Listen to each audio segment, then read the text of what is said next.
So welcome to Val's Quick Tips and Tricks again, and today we are harvesting capsicum, our first capsicum. So we have one here and around 3 to 4 on that plant there. It's time to harvest. So here we go.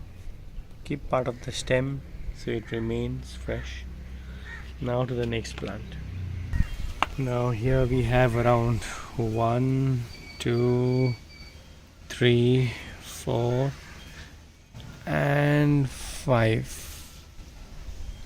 This one's a bit small, but I think it's ready to harvest because there are new flowers coming up. So I'll harvest them now. And here they are, all the capsicums. So this was the biggest one, which was only on one plant, and all these other 5 were on the other plant.